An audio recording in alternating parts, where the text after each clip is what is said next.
Subscribe करें और bell दबाएं ताकि कोई खबर रह न जाए।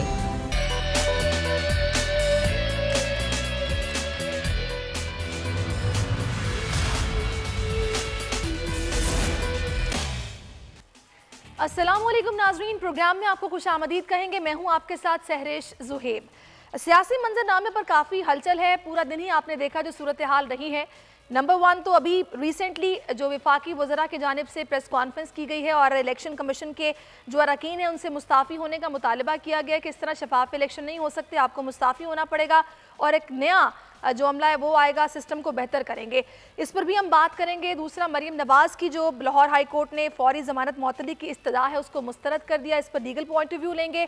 इसके साथ साथ आज शहबाज गिल साहब के साथ जो कुछ हुआ उस पर भी हम बात करेंगे। मेरे मेहमान मुझे ज्वाइन कर चुके हैं, लीगल एक्सपर्ट आरिफ चौधरी साहब हमें ज्वाइन कर चुके हैं और PTI से राजा यासिर साहब हमारे साथ मौजूद हैं, नून लीग से खेलदास साहब ने ज्वाइन किया है और इसके अलावा दीगर मेहमान भी हमें साथ साथ ज्वाइन करते जाएंगे। लेकिन सबसे पहले मैं चाहूँगी कि मैं आरिफ चौधरी साहब से बात करूँ। आरिफ साहब, बहुत शुक्रिया आपके वक्त का। आज ये जो मरीम नवाज़ की फौरी ज़मानत मुअत्तली की इस्तदा मुस्तरद हुई है और उनको नोटिस दे दिया गया है 7 अप्रैल को। अभी तो मुख्तसर समाअत हुई है, तफसीली जो समाअत है वो अब 7 अप्रैल को होगी।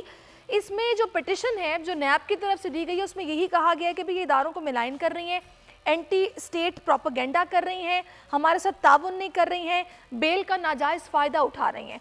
इस जो इनका पॉइंट ऑफ व्यू है, नैब का मौक़िफ़ है, इसमें कितना दम है? देखिए जी, बात यह है कि नैब को तो सिर्फ एक ही पॉइंट पर बात करनी चाहिए थी और वो misuse of concession of bail जो है उस पर। तो misuse of concession of bail जो है उसमें बाकी सारी बातों के अलावा उन्हें मेनली तो ये इस पर जोर देना चाहिए कि मरीम नवाज ने जो उनके साथ ताउन ने किया इसमें इन्वेस्टिगेशन में, अगर कोई ऐसी बात है तो इस पर ज्यादा जोर देना चाहिए था कि वो इसके रास्ते में रुकावट है और इस वजह से रेफरेंस जो है वो आगे प्रोसीड नहीं कर सकता, चूंकि हम उनसे वो कर नहीं सकते और वो पेश नहीं होती, वो बात नहीं ताउन नहीं कर रही। इसके अलावा बाकी सारी बातें जो है वो उनके हवाले से तो मैं समझता हूँ गैर जरूरी है इसलिए कि वो इदारों के खिलाफ अगर बात कर रही है तो वो इदारे उसके खिलाफ कार्रवाई करें, उसके लिए फोरम अलग अवेलेबल है। यानी नैब जो है उनका तो दायरा कार बिल्कुल एक महदूद है और वो दायरा कार उनका करप्शन के केसेस जो है उसको पकड़ना है और उसको अपने मंतकी अंजाम तक पहुंचाना है। नैब का ये काम नहीं है। अच्छा, आज जज साहब ने प्रोसिक्यूटर को ये भी बोला है कि आप लोगों ने तो मजीद तहकीकात की जरूरत नहीं है, तो उसके बाद अब फिर से आप लोग उनको बुला रहे हैं और जनाब कॉल अप नोटिस दिया जा रहा है। तो ये पहले कह देना कि ज़रूरत नहीं है, फिर उसके बाद इस तरह से दोबारा से तलबी का नोटिस भिजवाना और कहना कि नहीं ये ताउन नहीं कर रही हैं, ये आपको क्या समझ आई है मामला? देखिए, बात यही है कि जज साहब ने सही कहा कि आप ज्यादा से ज्यादा यही कह सकते हैं कि जी ये अब साबित करें अदालत को कि जी ये हमने इन्हें बुलाया और इन्होंने कोऑपरेट और इन्हें बुलाने की ये वजह है, ये है। यानी ऐसे नहीं है कि आप ऐसे जाके कह दें कि जी हमें ये आ नहीं रही कॉल अप नोटिस के जवाब में, बुलाने की वजह कि ये फैक्ट है जो हम इनसे वेरीफाई कराना चाहते हैं, ये एलिगेशन है जिसके बारे में हम इनसे पूछगिछ करना चाहते हैं, ये तशरीफ नहीं ला रही।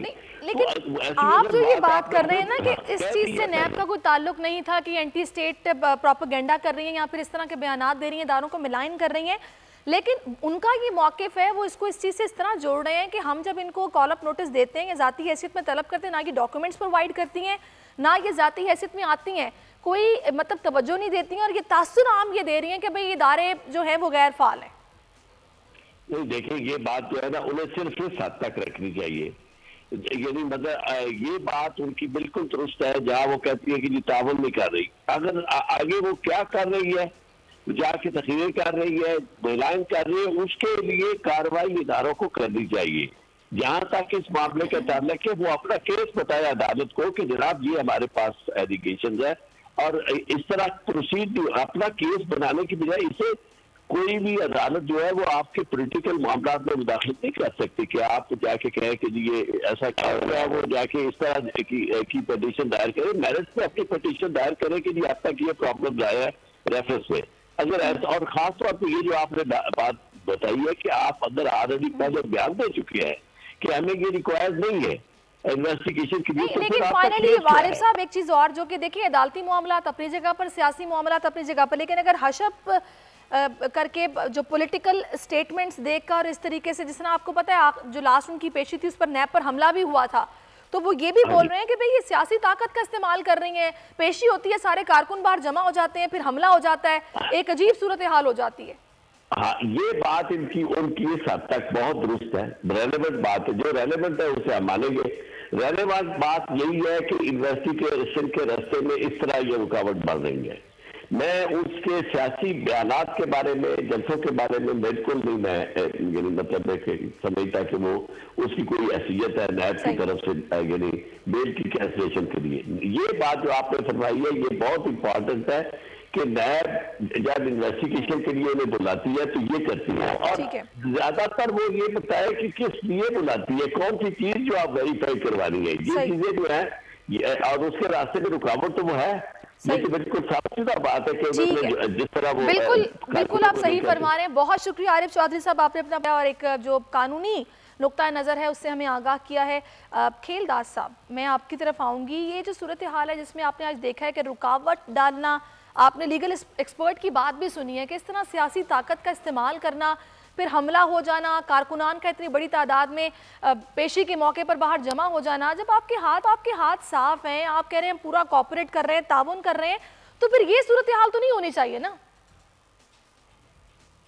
बड़ी मेहरबानी। देखें, बात ये कि हुकूमत मरियम नवाज साहबा से खौफजदा है, और पहले भी उनकी जब वो मुतरक हुई सियासत अपना बयानिया लेके, अपने कायद नवाज शरीफ का बयानिया लेके गली गली और नवा में जा रही थी, तो उसको रास्ता रोकने के लिए उसको जेल में गिरफ्तार करा के उसके वालिद के सामने, क्योंकि ये कायद नवाज शरीफ साहब से मिलने गई थी, अपने वालिद से मिलने गई थी, वहाँ पे उनको गिरफ्तार करके उसकी कायद नवाज शरीफ के सामने एक तस्दीक की गई, और ये सिर्फ उनको दिखाया गया कि हम इतना इस हद तक भी गिर सकते हैं। उसके बाद वो वापस आई है, बेल हुई है उसकी, कोई जवाब नहीं इस वक्त नेब के पास उसके गिरफ्तार करने का, या वो मतलब बेल को ख़त्म करा के वो चाहते हैं कि हम उनका जो मकसद है गिरफ्तार करें और उसका रास्ता रोकें, ताकि वो जो अवाम में इस वक्त मुतहरिक है, लोग उनको सुन रहे हैं, अवाम उनको सुन रही है, अवाम वो अपील कर रही है, तो ये चाहती है जो तहरीक है PDM की, उसका मेवर नवाज शरीफ साहब है, बेटी जो मरियम नवाज साहबा इस वक्त पाकिस्तान में लीड कर रही है PMLN को PDM के अंदर, उसका रास्ता रोका जाए।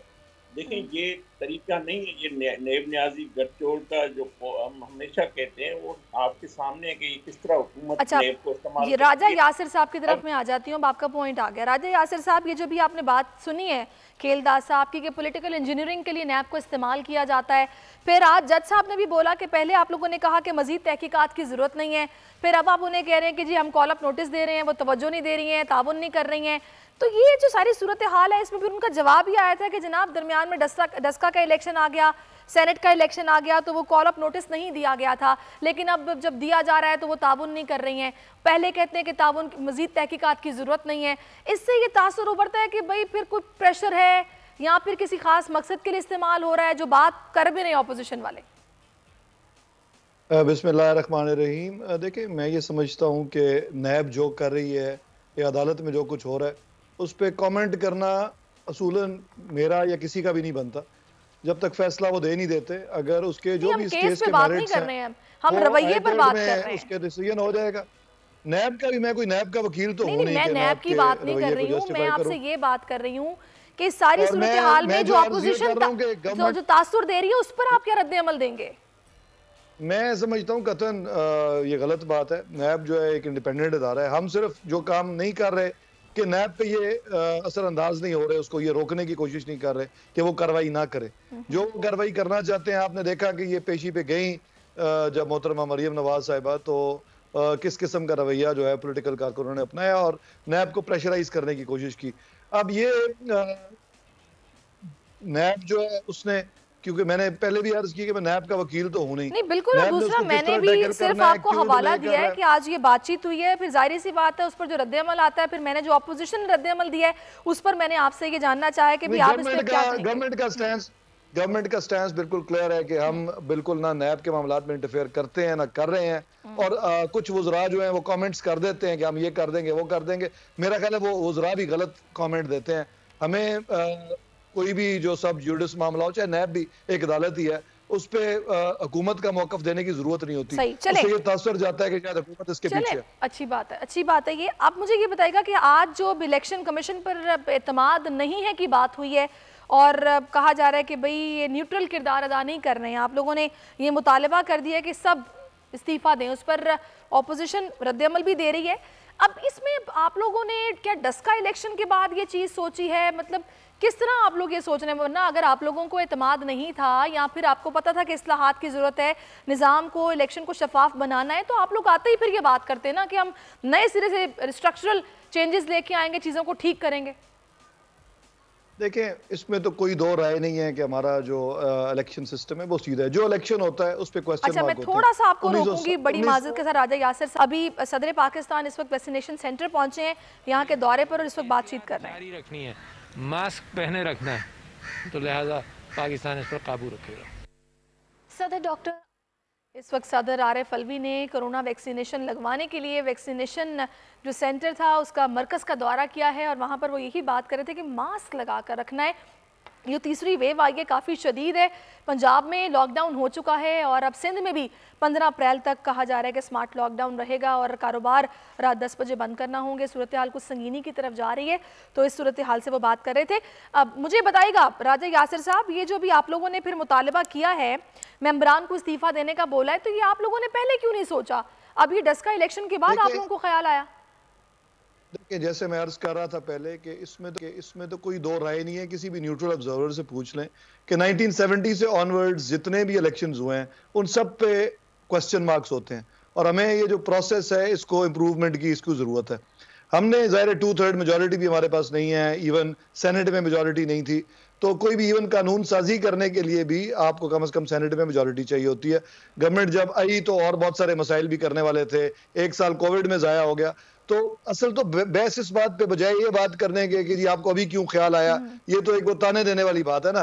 ये पूछा जाए कि क्या जरूरत है इस रिफॉर्म्स में? इस रिफॉर्म्स की जरूरत है, बहुत पहले से थी। आप लोगों को सवाल इसीलिए होता है कि अगर आप लोगों के मंशूर में जो चीजें शामिल थी उन पर तो फौरी काम होना चाहिए था ना, डिले क्यों किया फिर आपने? फौरी क्यों? देखें, फर्स्ट थिंग्स फर्स्ट होती है ना जी। पहले साल तो आपने कुछ और काम करना होता है, तो आप 5 साल है ना इस टेन्योर में, ये तो नहीं कि पहले दिन ही सारे काम हो जाने हैं। अगर एक रिफॉर्म्स की बात हो रही है, इलेक्टोरल रिफॉर्म्स, गवर्नमेंट अपोजिशन भी कहती रही है होने चाहिए। अगर ट्रांसपेरेंसी आ जाए तो उस पर मेरा ख्याल है किसी को भी एतराज नहीं होना चाहिए। अगर हमने ये बात की थी कि ओपन वोटिंग कर लेते हैं तो उसका फिर फायदा जो है वो अगर अपोजिशन एग्री कर जाती तो शायद अब जो ये एतराज कर रहे हैं कि सेनेट का जो चेयरमैन का इलेक्शन हुआ है उसमें प्रॉब्लम्स आई हैं तो शायद ये भी ना आती। तो मैंने उस वक्त भी अर्ज की थी और आपके चैनल पे की थी कि ट्रांसपेरेंसी का इस वक्त जिसको भी फायदा हो रहा होगा लॉन्ग टर्म में तमाम लोगों को फायदा होना है उसका। जहां तक मेरी इत्तलात है, मेरा ख्याल है बाबर अवान साहब को टास्क मिला है कि कमेटी बनाई जाए और इसमें वो मुतहर्रिक हों और ये इसको ठीक करने के लिए, इस्लाहात के लिए वो काम करें।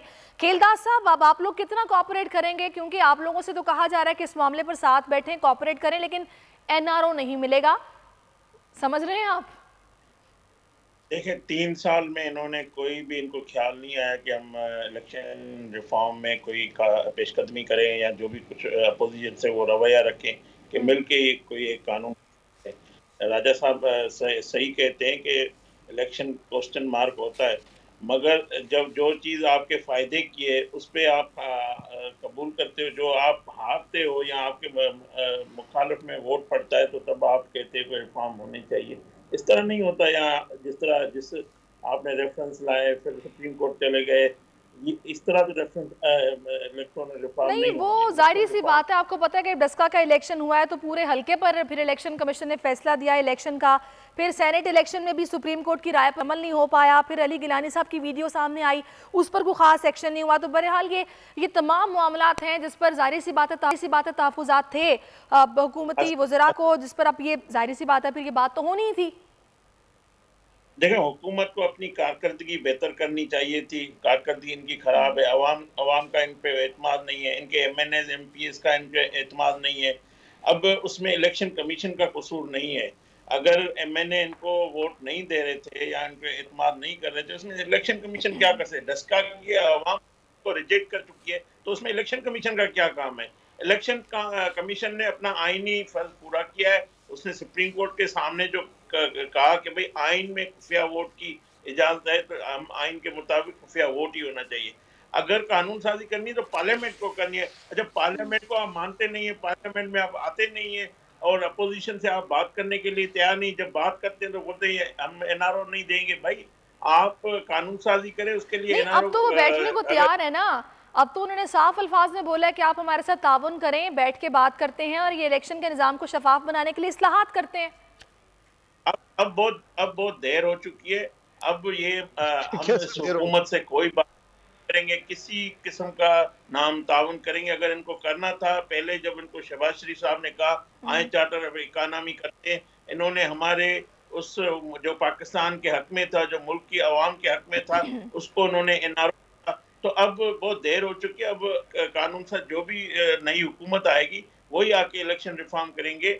इनके बस की बात भी नहीं है, ना ये करना चाहते हैं ना करेंगे, और ना ही हम देखिए जब नेक नियति के साथ अगर वो कदम उठाया जा रहा है तो मेरा ख्याल है पहले नतीजा अखज़ कर लेना बेहतर नहीं है। अगर वो बैठ के बात करने को बोल रहे हैं तो आप लोगों को भी कोऑपरेट करना चाहिए। देखिए ये माहौल जिसके हम मुंतज़िर रहे शुरू से ही, अगर अब देखने को भी मिल जाए कि पार्लियामेंट में अपोजिशन इत्तेहाद, हुकूमती इत्तेहाद मिलकर बैठे और एक ऐसे मसले पर बातचीत हो रही हो कि जिसकी ज़रूरत भी है, तो क्या ही अच्छी बात है। तो पीपल्स पार्टी से सेनेटर ताज हैदर साहब हमें ज्वाइन कर चुके हैं, उनको शामिल गुफ्तगू करते हैं। ताज हैदर साहब बहुत शुक्रिया। सबसे पहले तो ये जो आज मुतालबा सामने आया वफाकी वज़रा का, जो इलेक्शन कमीशन के अमले से कहा गया कि आप इस्तीफा दे दें, आप न्यूट्रल किरदार अदा नहीं कर रहे, इसको आप लोगों ने किस तरह देखा है? नहीं, ये तो एक बिल्कुल डेस्परेट जो है वो है। ऐसे नहीं बात करनी चाहिए कि जी आप जाएं, आप आएं, आप ये, आपको दलील के साथ बात करनी चाहिए कि आपके इस फैसले पे हमें ये एतराज है। ये तो नहीं होता कि आप कह देते हैं कि जनाब बस आप हमें पसंद नहीं है। यही उन्होंने कहा है। मैं देख रहा था टीवी पे कि हम सबसे बड़ी पार्टी हैं।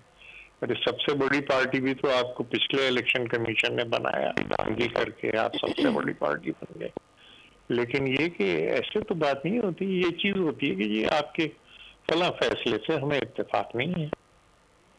लेकिन वो ये बोल रहे हैं कि शफकत महमूद साहब ने जैसे कि कहा कि ये एक सियासी मुतालबा है, हम कोई रेफरेंस लेकर नहीं जा रहे इलेक्शन कमीशन ऑफ पाकिस्तान के खिलाफ, तो क्या इसका मतलब फिर कोई प्रेशर डालना है या क्या है फिर? देखो बेटी, बात ये है, शफकत महमूद बहुत पुराने हमारी पार्टी से गए हैं वो, और पढ़े लिखे आदमी है माशाल्लाह। तो पढ़ा लिखा आदमी जो भी बात करता है दलील के साथ करता है कि जी फला चीज जो है वो आपने गलत की है, खिलाफ कानून की है। और ऐसे तो नहीं हो, या आपके ये इख्तियार नहीं था इस चीज को करने का, तो उसके साथ बात होती है। मतलब मैं खुद इलेक्शन कमीशन में पेश होता रहा हूँ, पिछले इलेक्शन कमीशन में, तो आप एक दलील से बात करते हैं ना कि कायदे हिज़्ब इख्तिलाफ 40 मुसल्लह आदमी लेके घूम रहे हैं, ये आप इसका नोटिस लें। सही। अच्छा, अब एक और मामला जिस पर मैं चाह रही हूँ कि आप थोड़ा सा मुझे अपनी राय से आगाह करें कि नून लीग ने हुकूमत के खिलाफ फ्रंट फुट पे आने का फैसला कर लिया है। जो पीडीएम का कल का इजलास होने जा रहा है, खबरें आ रही हैं कि नवाज शरीफ की जानिब से इस्तीफों की डेडलाइन के मुतालबे का भी इम्कान है, जिससे पहले इख्तलाफ कर चुके हैं।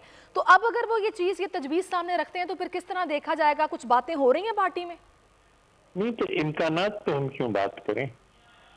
इम्कानात पे तो निजूमी बात करते हैं। सियासत में तो फिर आपको पता है ना कि हर लिहाज से सोचा जा रहा होता है। अपना अपना पॉइंट ऑफ व्यू होता है, ये जरूरी नहीं है। ये घर में भी मुख्तलिफ राय होती है, और लेकिन मशवरे से फिर एक मुत्तफ़िक़ा राय निकाल दी जाती है। अब हम सियासी पार्टियां हैं, हमारे अपने अपने प्रोग्राम है, सबके अपनी अपनी राय है। पहले भी ये आया था मसला तमाम चीजों का, तो हमने 4 बड़े लॉयर्स को बीच में बिठाया था। पहले तो उनकी ओपिनियन ली, उसके बाद अपनी राय कायम की, फिर अपनी राय जाके पीडीएम में दी, और अल्लाह का शुक्र है कि वो मुतमईन हुए सही हमारी तजवीज़ से। चलें, अब ये जो दूसरा मामला है, शफाफ इलेक्शन के इंतखाबात की राह को हमवार करने के लिए जो वज़ीर आज़म ने बाबर अवान साहब को भी टास्क दे दिया है, तो आप लोग फिर क्या ताउन करेंगे हुकूमत के साथ? नहीं, शफाफ इलेक्शन की बात करना ये इनके मुंह पे सजता नहीं है। तो अब क्या हम कहेंगे जी आप कैमरे नहीं लगाएंगे, सारे दुनिया में हमारा पाकिस्तान का मजाक ताज हो हैदर रहा साहब, है। बात ये है कि जब एक ऐसा प्लेटफॉर्म मौजूद है जिस पर बैठकर बात करनी है, जब काम ही आप दोनों ने मिलकर करना है, तो इस तरह तो फिर वो काम कभी मुमकिन ही नहीं हो पाएगा जब आप लोग साथ बैठेंगे ही नहीं। नहीं, ये तो एक धांधली ज़्यादा इलेक्शन के जरिए ये हुकूमत आई है, नाजायज हुकूमत। ये जाएगी तो फिर एक बात आगे होगी। तो फिर तो आपके एमएनएस को, एमपीएस को पार्लियामेंट में भी नहीं बैठना चाहिए। क्यों नहीं बैठना चाहिए? हम कोई जब आप इस हुकूमत को ही नहीं मानते, चीफ एग्जीक्यूटिव के फिर अंडर आप बैठ ही नहीं सकते ना फिर तो। देखो इखलाकियात पे अगर बात करोगी तो बद इखलाकी हो जाएगी और बड़ी जल्दी हो जाती है कि आपको ये नहीं करना चाहिए, आपको ये नहीं करना चाहिए। सियासत के अंदर हमें हर प्लेटफॉर्म इस्तेमाल करना होता है, हमें एजुटेशन भी इस्तेमाल करना है, हमें पार्लियामेंट को भी इस्तेमाल करना है। चलें, हम उम्मीद करते हैं कि पार्लियामेंट को उसी अंदाज में फिर इस्तेमाल किया जाएगा जो कि एक जमहूरियत की रूह से होना चाहिए। हम तो इसी चीज़ के मुंतज़िर हैं। बहुत शुक्रिया ताज हैदर साहब, आपने अपना वक्त दिया। इल्ताज साहब, मैं अब आपसे फाइनली पूछना चाह रही हूँ कि मियाँ साहब की अब ये तजवीज़ सामने आने का इम्कान जाहिर किया जा रहा है, तो आपकी क्या तवक्कुआत है? क्योंकि अगर फिर से इस तजवीज़ को रद्द किया गया या नहीं माना गया तो फिर वो बात फिर से होगी कि शायद पीडीएम का इत्तेहाद अब वैसा नहीं रहा, दरार आ चुकी है, टूट गया है। देखिए, कोई पीटीएम के अंदर दरार नहीं है। जैसे ताज हैदर साहब ने कहा, तमाम अपनी पार्टियों को अपना मंशूर है, अपनी राय है, वो पीडीएम के अंदर रखते हैं और जो भी पार्टी अपना मौक़िफ़ लेकर आती है वो पीडीएम के अंदर आती है, तो उसमें मुत्तफ़िका फैसला होता है। पीडीएम एक डेमोक्रेटिक इत्तेहाद है, कोई ऐसा नहीं कि एक पार्टी का वीटो चलेगा या एक पार्टी। आज तक जो भी फैसले हुए इत्तेफाक से हुए, आइंदा भी इत्तेफाक से होंगे। मकसद हमारा सबका एक है और वो मकसद है इस हुकूमत, ये जो जाली हुकूमत है, इनसे फौरन जान छुड़ाई जाए, अवाम की जान छुड़ाई जाए, पाकिस्तान को बचाया जाए। तो उसके लिए जो भी हिकमत अमली है, जो चलिए अब आप लोग सड़कों पर निकल रहे हैं ना इस मकसद के लिए, देखते हैं कि अवाम आपका साथ देते हैं या नहीं देते हैं, क्या सूरत हाल बनती है। बहुत शुक्रिया आपका भी खेलदास साहब। नाज़रीन, एक ब्रेक अब हम लोगों को लेनी है और ब्रेक के बाद फिर से हम आपकी खिदमत में हाजिर। और सूरत हाल कोरोना की तशवीशनाक होती जा रही है, उस पर बात करेंगे, महंगाई पर बात होगी, लेकिन आफ्टर दिस ब्रेक।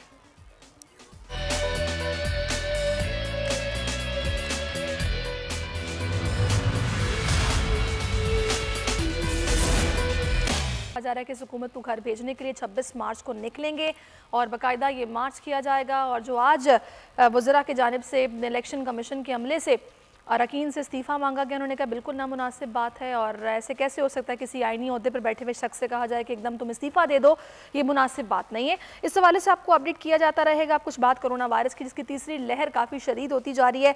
24 घंटों में सूबाई दारुल हुकूमत लाहौर में 690 केसेस रिपोर्ट हो गए हैं और मुल्क के दीगर शहरों में भी लॉकडाउन लगाया जा रहा है। सिंध में स्मार्ट लॉकडाउन का आगाज़ हो रहा है जो कि 15 अप्रैल तक रहेगा। लाहौर में क्या सूरत हाल है? 12 मरीज़ मुख्तलिफ अस्पतालों के वेंटिलेटर्स पर मौजूद हैं। वहाँ की सूरत हाल जानने के लिए हमने रब्ता किया अपने नुमाइंदे जुनैद अहमद से। जुनैद, आगाह कीजिएगा।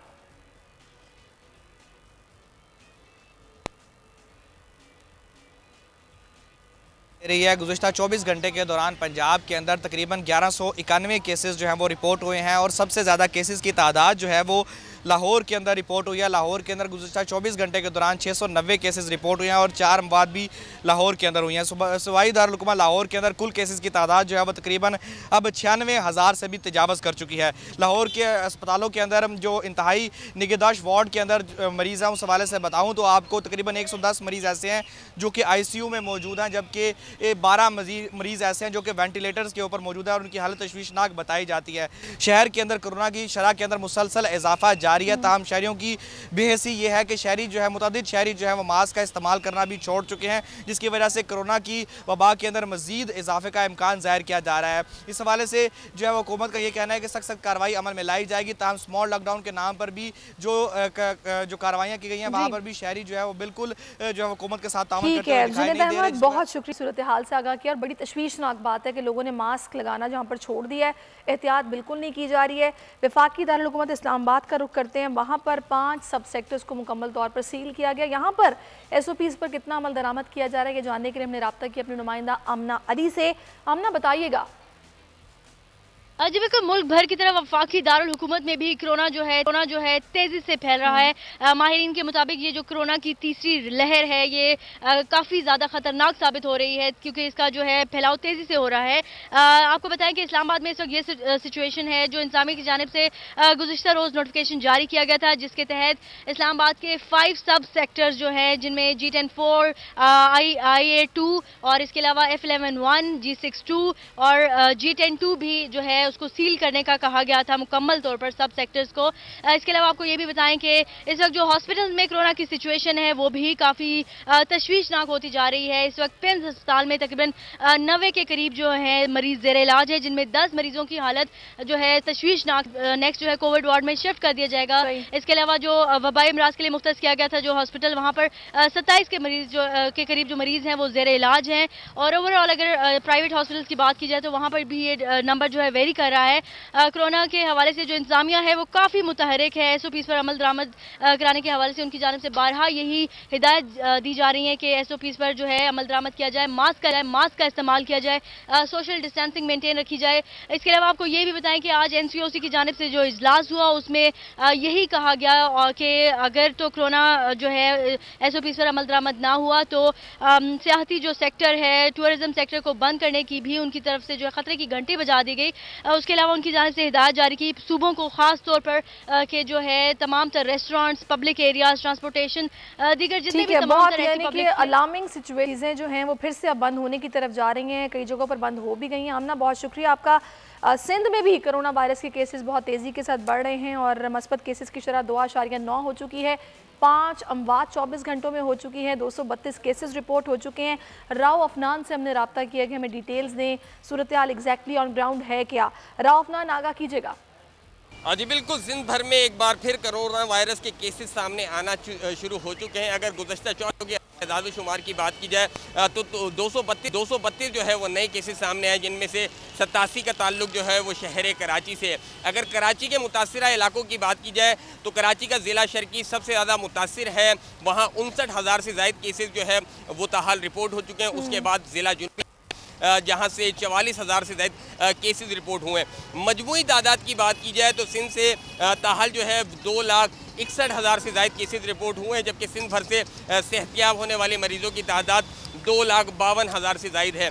अगर मौजूदा सूरत हाल की बात की जाए तो 4,400 से ज़ायद जो अफराद हैं वो ज़ेरे इलाज हैं। 3,900 से ज़ायद जो मरीज़ हैं वो इस वक्त घरों में आइसोलेशन में मौजूद हैं, जबकि 9 मरीज़ जो है वो आइसोलेशन सेंटर में बताए जाते हैं। बहुत सूरत हाल से आगाह किया। इसी सारी सूरत हाल पर बात करने के लिए हमने रब्ता किया। डॉक्टर सलमान काज़मी साहब हमें ज्वाइन कर चुके हैं। डॉक्टर साहब, बहुत शुक्रिया आपके वक्त का। मुझे ये बताइएगा कि अब ये तीसरी वेव है जो कि काफ़ी शदीद है और उसमें यही कहा जा रहा है कि इसमें इम्यून सिस्टम इतना मतलब लो हो जाता है कि बहुत तेज़ी के साथ इंसान ज़्यादा डाउन फील करता है और ये बहुत तेज़ी के साथ अपना असर करता है। मुझे ये बताइएगा कि ये कितना मुख्तलिफ है पहले वाले कोरोना वायरस से, और इसके लिए ये जो वैक्सीनेशन अब आई है ये कितनी कारआमद है या फिर क्योंकि अब तो वैक्सीनेशन आ चुकी है, अब तो केसेस को बतदरीज कम होना चाहिए था। सूरत हाल एग्जैक्टली है क्या? देखिए जी, बात यह है कि केसेस की तादाद तेज़ी से बढ़ती जा रही है। लाहौर के अक्सर अस्पतालों में बेड खत्म हो चुकी हैं। बेड की जो सूरत हाल है कि मेरे हॉस्पिटल में भी ICU की 100% ऑक्यूपेंसी है, बाकी बेड्स खत्म होते चले जा रहे हैं। अगर लोगों ने की मास्क ना लगाए और सोशल डिस्टेंसिंग ना की, खास तौर पे जो सबसे बड़ी अलार्मिंग चीज़ है कि गवर्नमेंट ने जो सोशल गैदरिंग है उनको बंद नहीं किया अभी तक। शादियों में शादियाँ तो मेरे ख्याल है कि किसी किस्म की भी कोई एमरजेंसी नहीं है। स्कूल बंद करने से पहले शादियाँ और दीगर तकरीबात बंद करनी चाहिए। यहाँ में किसी किस्म की कोई अमल दरामद नहीं हो रहा। बहुत सारे लोग अभी भी ये समझें कि ये शायद कोई मजाक हो रहा है, उनको ये अंदाज़ा नहीं है कि इससे इतने सारे लोग अपनी जान हार चुके हैं। असल में जिन घरों में अभी तक कोई डेथ्स नहीं हुई है, जिनके घर में कोई मुतासिर नहीं, शायद बीमारी है।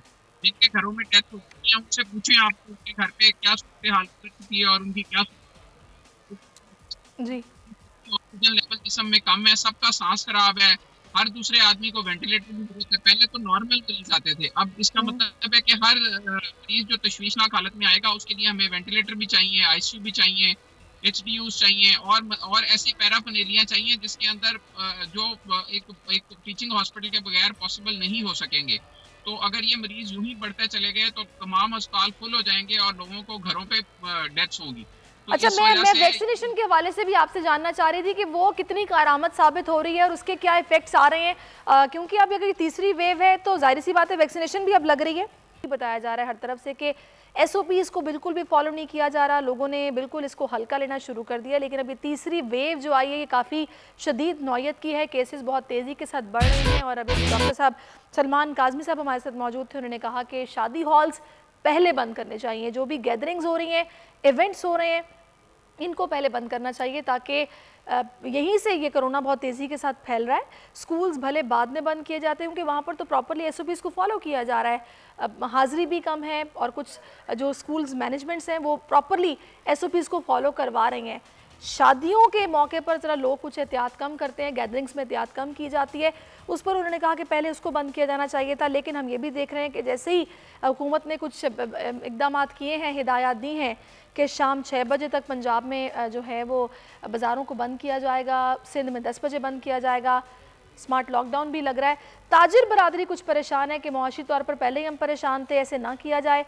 जो छुट्टियां 2 बोली जा रही हैं हफ्ता इतवार की, इसको 1 दिन किया जाए और कारोबार कुछ और देर खुला रखने की इजाज़त दी जाए। इसी पर बात करने के लिए इस्लामाबाद से ताजिर रहनुमा अजमल बलोच साहब हमें ज्वाइन कर चुके हैं। अजमल साहब, बहुत शुक्रिया आपके वक्त का। बताइएगा कि आप लोगों के मुतालबात क्या हैं और आप लोग क्या प्लान दे रहे हैं जिसको आप चाह रहे हैं कि फॉलो किया जाए? देखिए जी, हम कहते हैं कि ये जो 6 बजे का 8 बजे का टाइम है, ये हम इसको तो मुस्तरद करते हैं और छुट्टियों को भी मुस्तरद करते हैं। मुझे समझ नहीं आती, इस्लामाबाद 10 बजे है, सिंध 10 बजे है, पंजाब 6 बजे है, तो हमारी गवर्नमेंट जो है ये पता नहीं क्यों एक पिच पे नहीं है, एक आपस में कोई मुशावरत नहीं है इनकी। हम पहले बड़े ही नुकसान में जा चुके हैं, पिछले जो अदवार गुजर चुके हैं। देखिए, कोरोना में हमने रहना सीख लिया है, कोरोना में हमने काम करना सीख लिया है, तो हमें कोई ऐसा प्रॉब्लम नहीं है। हम पूरी असुर में हर दुकान के बाहर लिखा हुआ है कि बगैर मास्क के अंदर ना आए, हम ये कर सकते हैं। लेकिन आप हमारी रोजी रोटी बंद कर देंगे तो फिर हम मुश्किल में चले जाएंगे। देखिए, ये सच बात है कि 80% उधार का माल होता है दुकान पे, तो वो पैसे तो दुकानदार की जेब में होते नहीं है, वो घर का सामान कहाँ से ले जाएगा जब घर जाएगा। तो मेरी गुजारिश ये है कि गवर्नमेंट जो है, अव्वल तो असल मुसीबत ये है कि जो मुशीर है वो और जमातों के, हुकूमत किसी और जमात की है, ये प्रॉब्लम आ रहा है। जो मशवरा दे देते हैं बुजदार साहब को, खुद भी तो उनको कोई शऊर होना चाहिए। इस्लामाबाद क्या कर रहा है, सिंध क्या कर रहा है, तो वो भी 10 बजे पे आ जाए। खुदा ना खास्ता जितना टाइम आप ज्यादा देंगे दुकानें खोलने का, कोरोना इतना कम होगा, रश नहीं होगा। चलें ठीक है, आप जो प्रॉब्लम्स बता रहे हैं वो बेशक अपनी जगह पर बजा हैं, लेकिन अब हुकूमत इस पर क्या फैसला करती है या आप लोगों की बात किस तरीके से मानी जाती है या दरमियान का रास्ता निकाला जाता है, ये तो अब मुज़ाकरात होंगे प्रॉपर तरीके से तो ही पता चलेगा। अजमल साहब, बहुत शुक्रिया आपका, अपनी सारी जो तहफ़्फ़ुज़ात हैं उनसे आगाह किया। नाज़रीन, इसके साथ ही मैं आपसे इजाज़त चाहूँगी, कल इंशाल्लाह फिर से हाजिर होंगे आपकी खिदमत में। कल तक के लिए इजाज़त दीजिए, अल्लाह हाफ़िज़।